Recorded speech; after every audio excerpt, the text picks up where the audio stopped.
This is not the political documentary you think it is. On the Film Threat Podcast.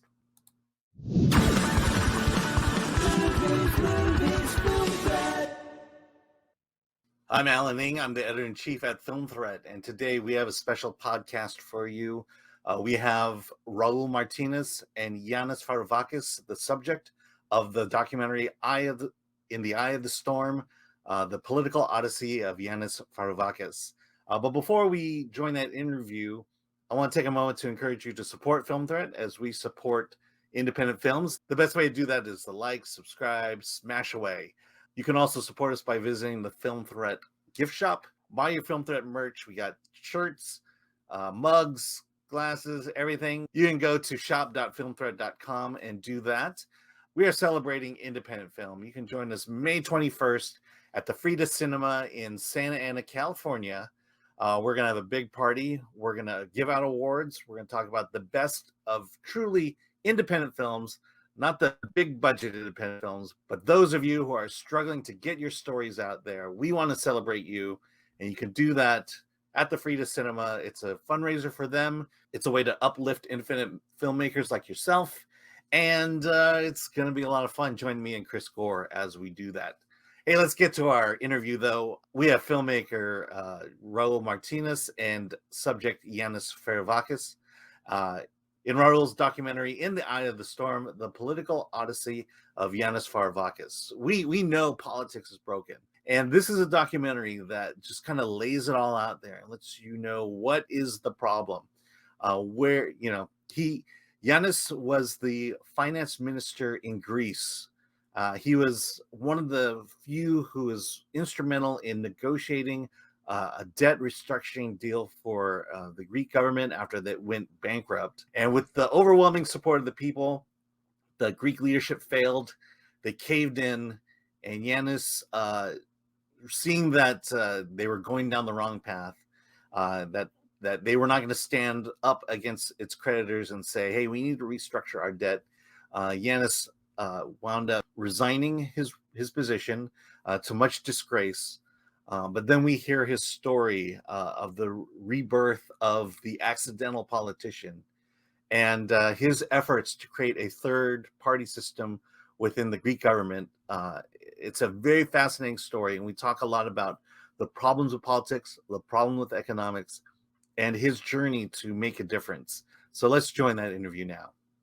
Okay, we have Yanis Varoufakis and Raoul Martinez talking about the documentary based on Yanis's political career called In the Eye of the Storm, the political odyssey of Yanis Varoufakis.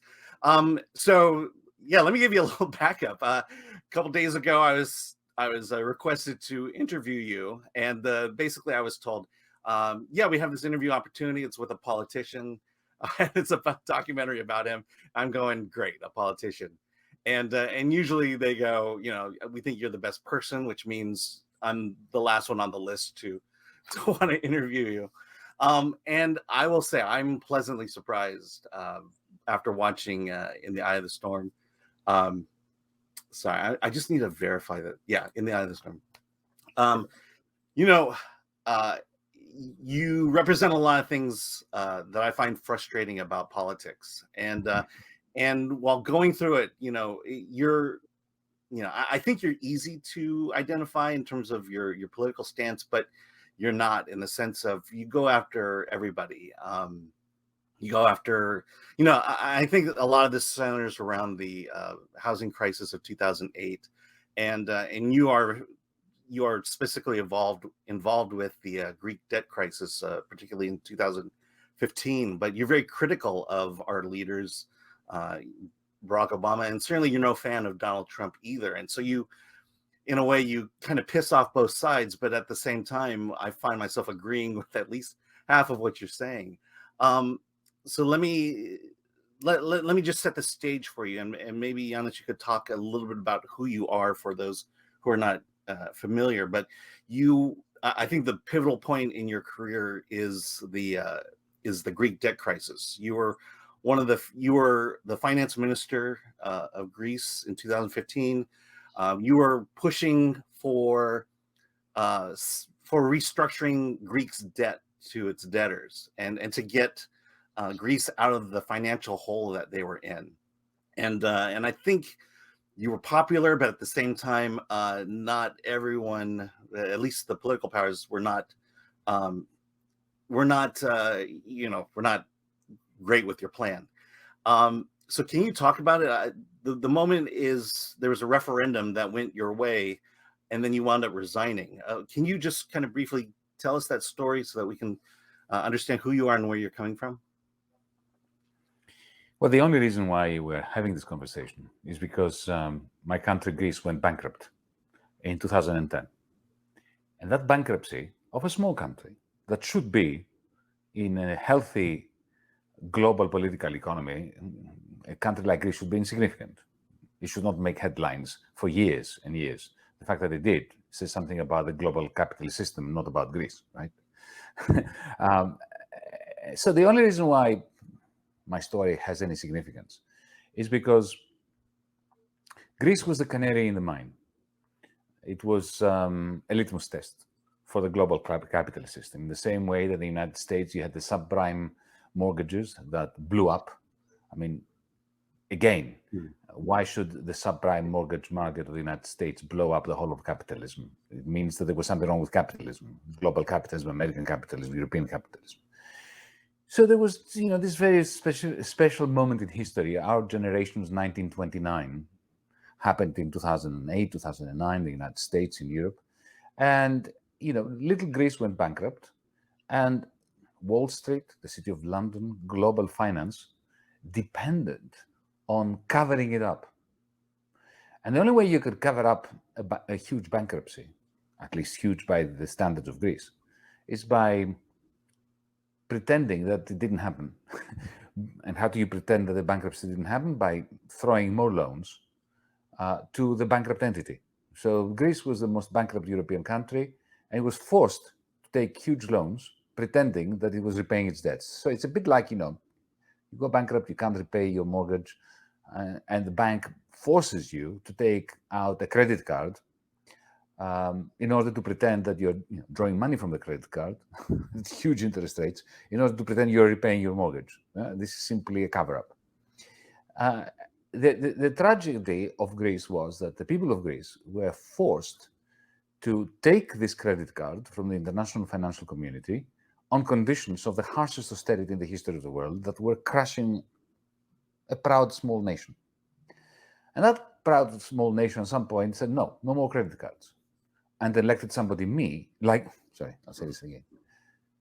elected somebody like me to go to the powers that be in Washington, D.C., in Brussels, in Frankfurt, in Berlin, and say, no more credit cards. You can kill us, you can crash us, but we're not going to take another credit card from you. We want to reclaim our sovereignty, our capacity, even if we're poor and miserable, to make our own way in the world, financially, economically, in every kind of way. So it was this very brief moment in history when the small people said no.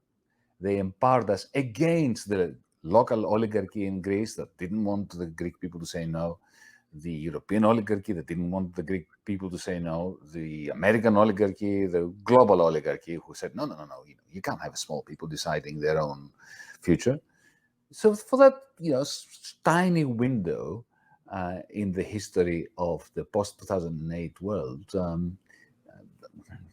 I was given the opportunity for 5-6 months to go into the meetings with Barack Obama, with Angela Merkel, with Wolfgang Schäuble, with Mario Draghi, and say no to them.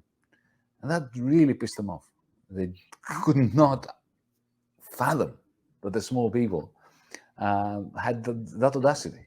Of course, it didn't last long because my own colleagues, my own comrades in the government that we were elected together caved in. I didn't. I resigned. And the rest is the documentary that Raoul Martinez honored me with. And I have to say that it's a great privilege and a great honor to have somebody like Raoul go through this whole process of assembling the team that interviewed me and went through the paces of the whole history and put together quite a long documentary, which I never would have imagined people would be interested in. But it's quite humbling to see that people, or at least some people, are interested in it. And it's, as I said, it's a great honor and privilege for me personally. Yeah, I mean, let's talk about that. We've certainly reviewed a lot of political documentaries, and I can be candid and say there's usually an agenda behind it. There's usually they want to get your vote. They're trying to stir up the crowd, stir up our anger. It feels politically motivated as opposed to being educational.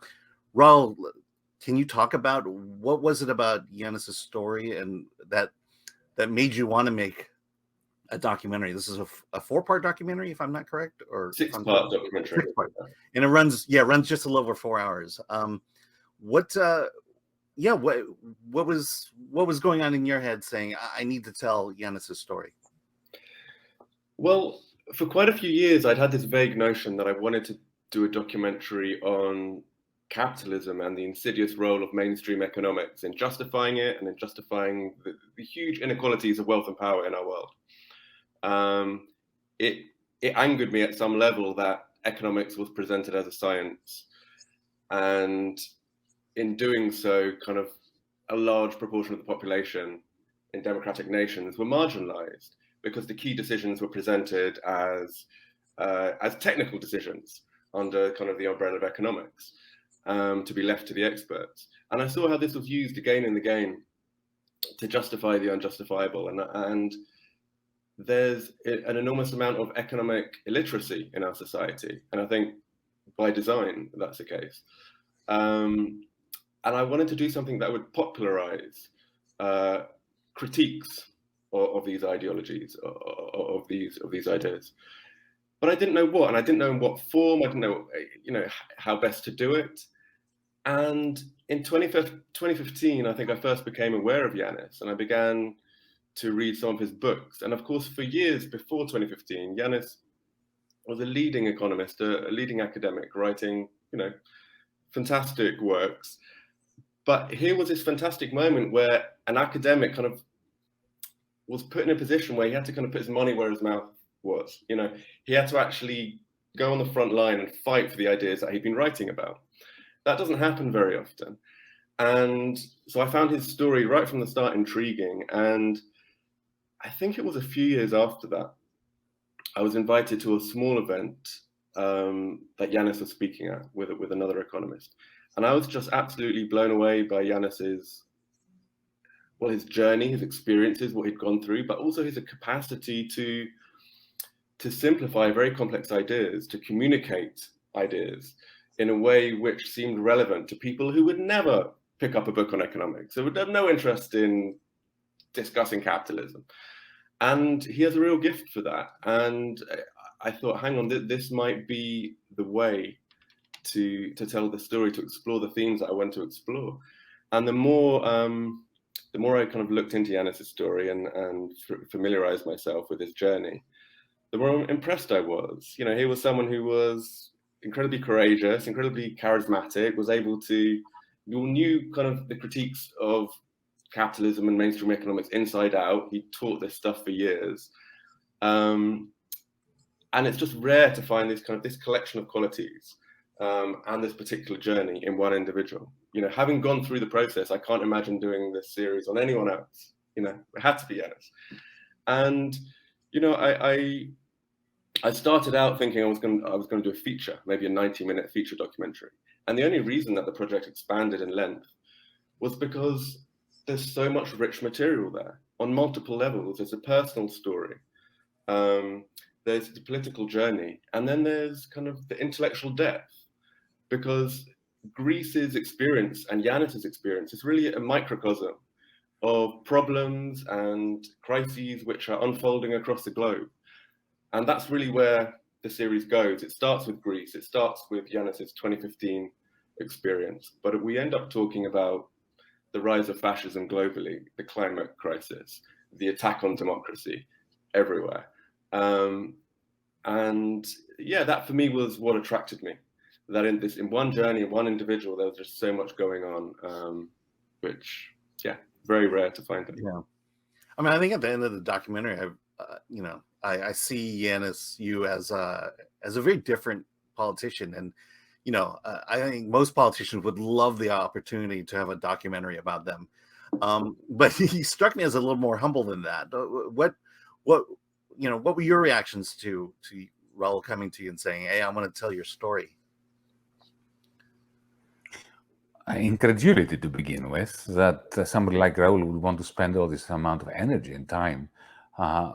He actually hired a room in the Athens concert hall, and he was holed up in there for what, 2 weeks, preparing the camera and all that. And he held me in front of that wonderful camera. You should see the camera that he created. It's just a work of art.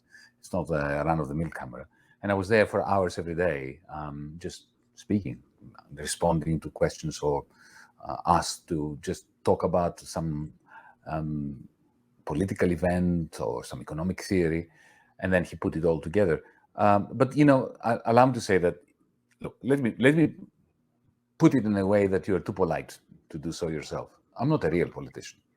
I'm an accidental politician. I say that in the documentary as well. I would never have imagined of becoming a politician if it wasn't for the spectacular failure of the Greek state in 2009, 2010, following the great crash of Wall Street, the City of London, and the German and French banks. I mean, I was a committed academic. I really loved being a university professor. That's all I did in my life: read, write, teach.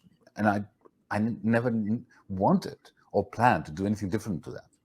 So it was only because at some point I realized that the crime against logic and humanity was being perpetrated by the financial sector in particular, and the politicians that were in the pocket of the financial sector, that I opened my big mouth in public and started talking about what Wall Street was doing, what the International Monetary Fund was doing, what was happening here in Greece, of why what was happening here in Greece was significant to people in Oregon, in Minnesota, in New York State, in Brazil, in Africa. And then at some point, I think the BBC, The Guardian, CBS, and so on, picked up some of the things that I was saying. So I was thrust into the public spotlight. And lo and behold, before I realized it, a young man who was going to become Greece's prime minister said to me, "Well, I like what you're saying, we should implement it, but I need you to be the finance minister to do it." And I thought, oh my goodness, I shouldn't have opened my big mouth. And so, within a few weeks, literally a few weeks, I went from the role of a satisfied, self-absorbed academic to being, elected in parliament with a very large majority in the Athens constituency where I stood, without a mechanism, without having having contested an election.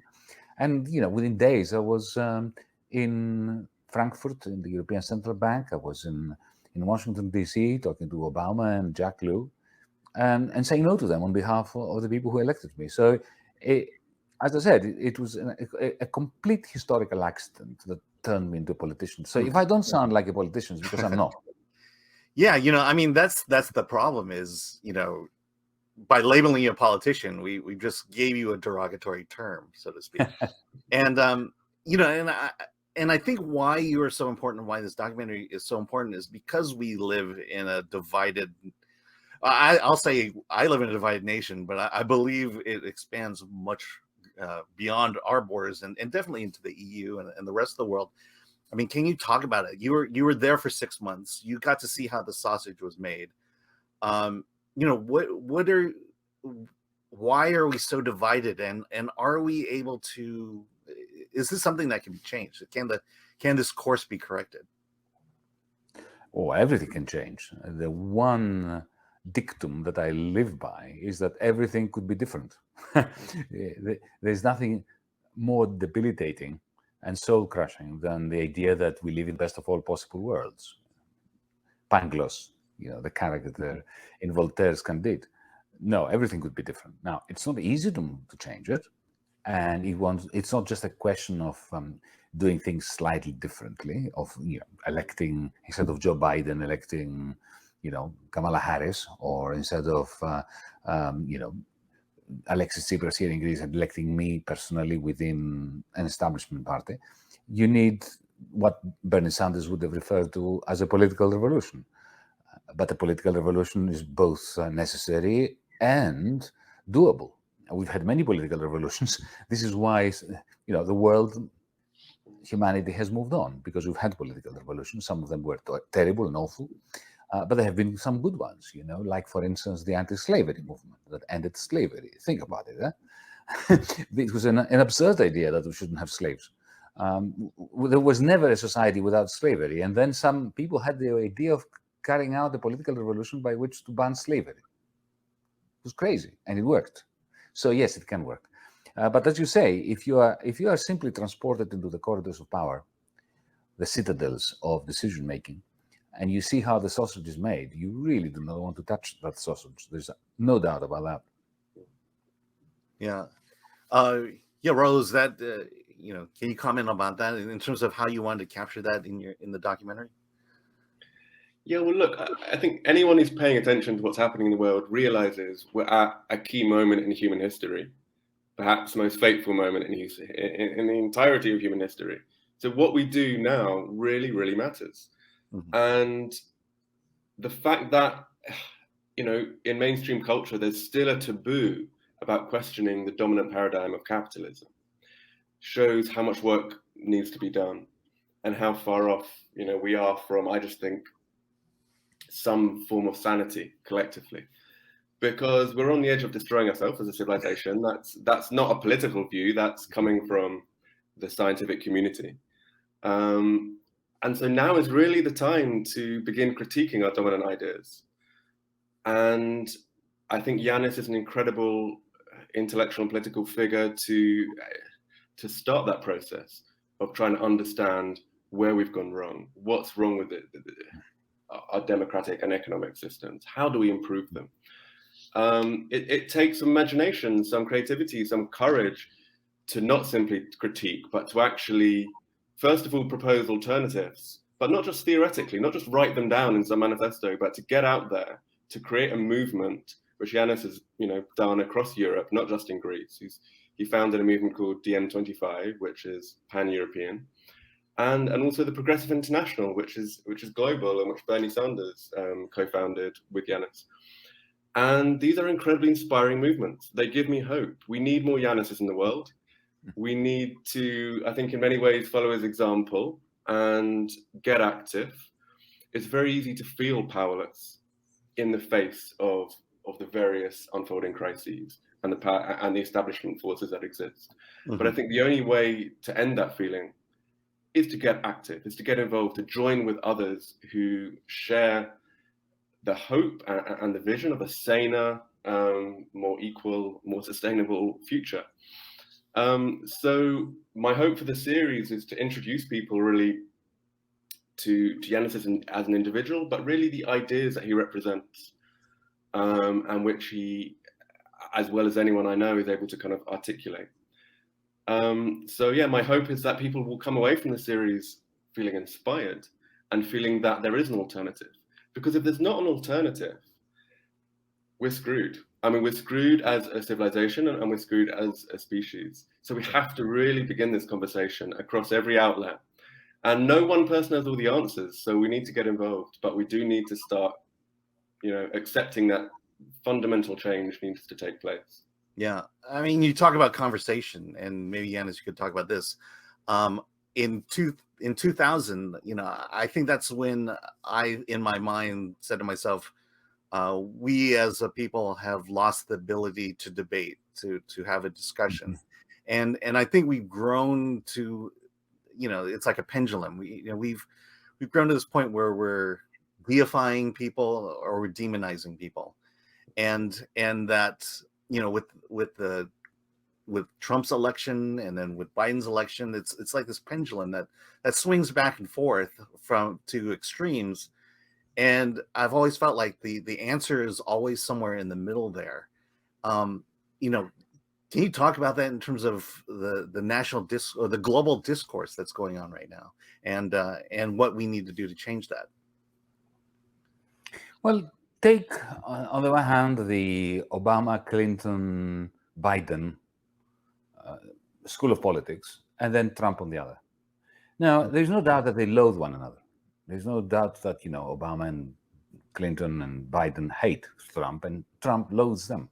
There's no doubt about that. Mhm. But, however, this separation of the two camps that have lost the capacity to talk to one another, Hillary Clinton referring to Trumpists or voters of Trump as deplorables. This is a very sad moment in US political history when a whole segment of the population are dismissed as deplorables. This is functional to both. In a sense, Biden should have, if he was smart enough, he should have a little, framed photograph of Donald Trump on his bedside table, and he should, thank him every night before he goes to bed and every morning when he wakes up, because without Trump, Biden would never have been president.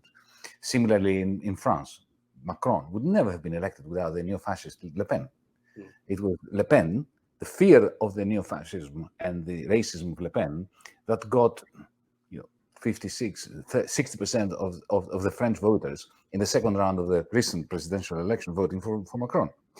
So the center, whether it's center left, center right, needs the fascists in order to unite people, to get them elected, in order to give carte blanche to Wall Street.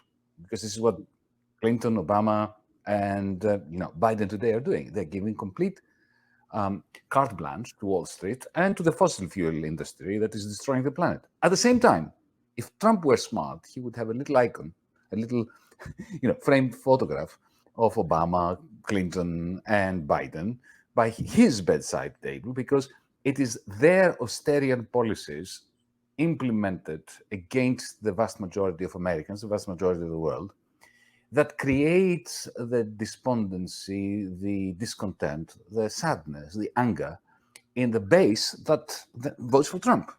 So even though they hate each other, they're codependent. And this is a fake separation. It destroys politics. It destroys democracy. There can be no sensible debate between the two camps.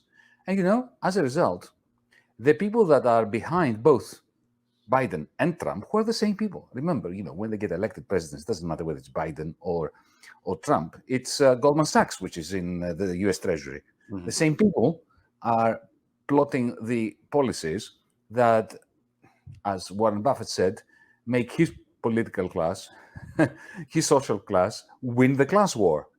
So there's a lot of money is being made by very, very few people as a result of this polarization. So I don't agree with you that the truth lies in the middle. No, it doesn't lie in the middle. If you have a fascist on the one hand and a liberal on the one hand, the truth does not lie in the middle. Because then you would say that if the fascist becomes even more barbaric, the truth slides further to the right. No, it doesn't. But this fake separation stops us from having a discussion about what needs to be discussed. Okay, like for instance, who does what to whom? Who has the power to do things to people? We are not having a discussion about planning a decent future or ending the destruction of the planet. We're not having these discussions. We're having other kinds of discussions.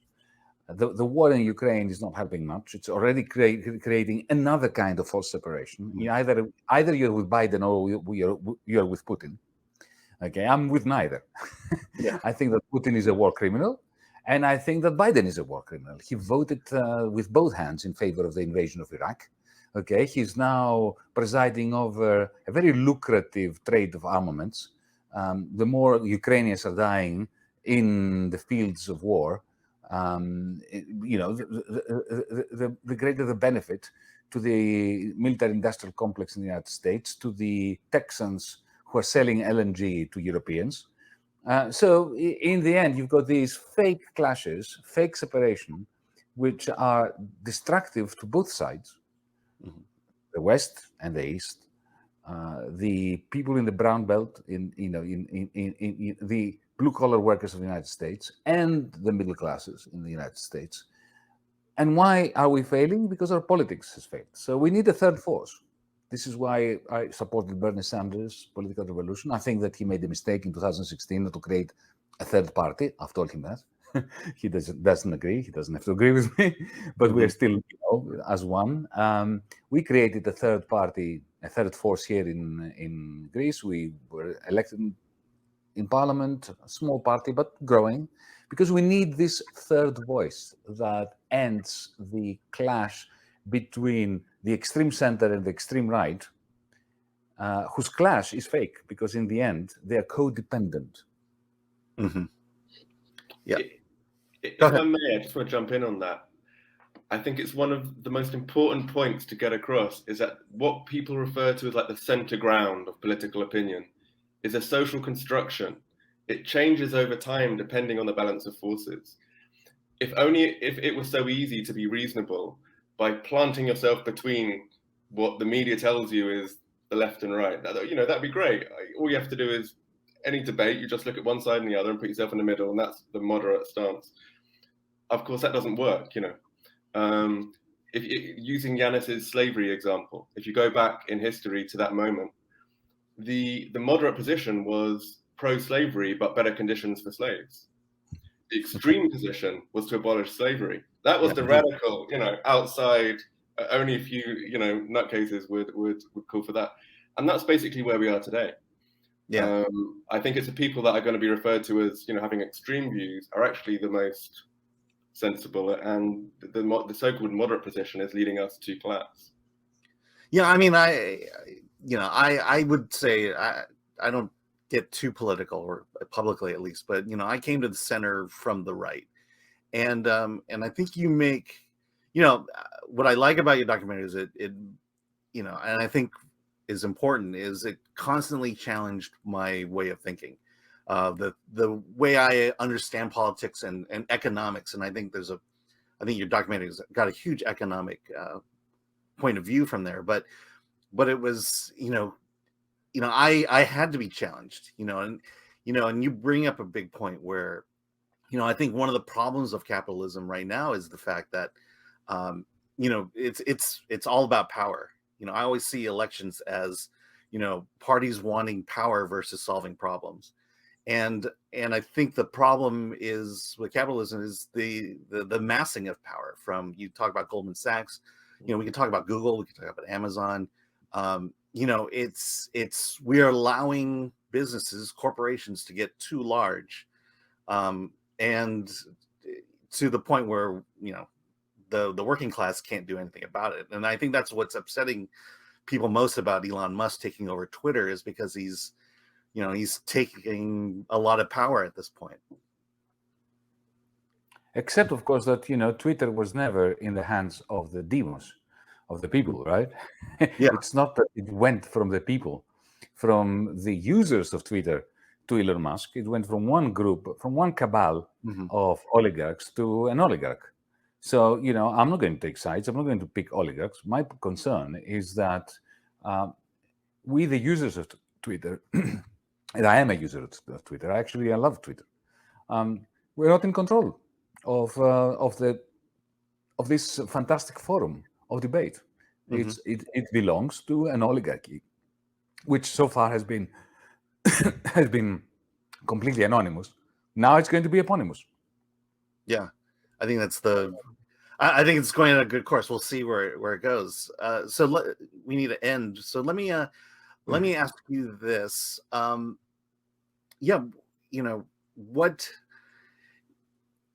I will say, political documentaries are tough sells. What is it about your documentary that you want people to walk away with, and in terms of understanding and actions? Well, for me, I hope people walk away with a better understanding of how our world works, how power operates at the highest levels, some of the major problems with capitalism, and how the ideologically driven kind of neoclassical economics that people are taught justifies this system and kind of glosses over its major issues. But more than anything, I want people to really bloody enjoy the series. I want them to find it riveting. I've been told that it kind of unfolds like a thriller, the narrative, which I find greatly pleasing. And by the end of it, some of the people at Hot Docs, the whole series had just premiered at Hot Docs in Canada. And one of the comments which came back, which I like greatly, was that it reprogrammed their understanding of the way society works. and it's challenged a lot of assumptions that they'd held. And as a filmmaker, you know, that's what you're aiming for, really, is to challenge and to inspire. And you know, I hope it can do that for people. Yeah, Yanis, you want to talk about? Well, it's very hard for me to judge anything in which I feature. You can imagine that. Yeah.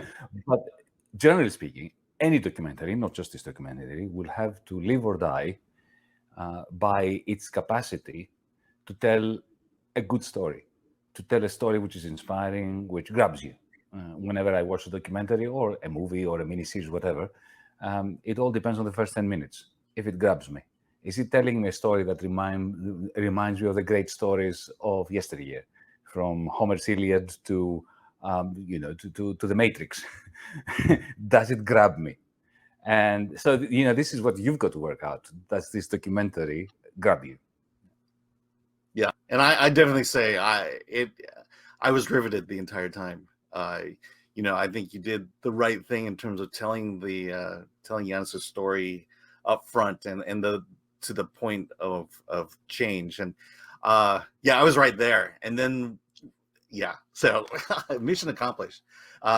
This is, I think, very much an important document, and I really appreciate you being here with me and talking about your film. And good luck to you. You have quite a mountain to climb. Well, thank you. Thank you. That's a great compliment. All right, that was Raoul Martinez and Yanis Farouvakis. I want to thank them. These are fairly high-profile people, especially Yanis, and I hope I hope you see this documentary. It'll open your eyes. It's currently it played at the Hot Docs Festival just recently in Canada. It's going on the festival run, so you can catch it there. Thanks for joining us. Like, subscribe, comment below, hit that like button, smash away, buy merch, and with that, let's get out of here.